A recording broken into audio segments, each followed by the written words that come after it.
Hey friends, welcome to FX Yogi. In today's video, let's have a quick look at some of the most important news influencing the forex market. Let's get started. Prelim GDP data to be released. Office of National Statistics to release gross domestic product, also known as the GDP first estimate. This prelim GDP is the change in inflation adjusted value of all goods and services produced by the economy.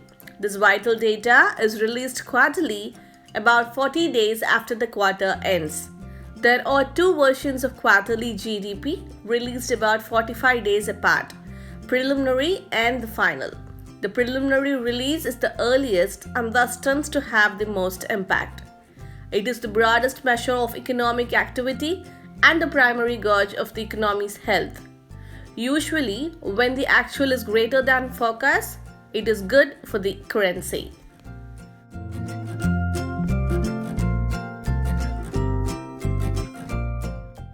Bureau of Labor Statistics to release core CPI. Bureau of Labor Statistics to release Consumer Price Index, also known as CPI, also called as the CPI EX Food and Energy or underlying CPI. This vital data is released monthly about 16 days after the month ends.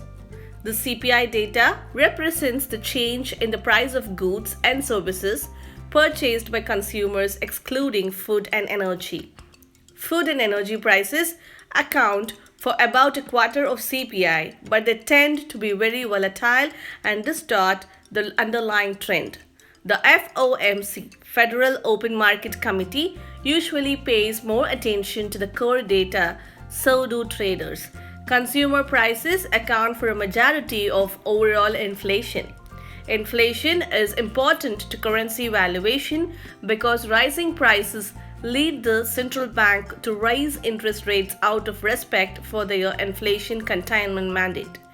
The usual effect of this data is good for the currency when the actual is greater than the forecast. That's all for today's news. Let's catch up in the next video with more content. Until then, take care. Bye-bye.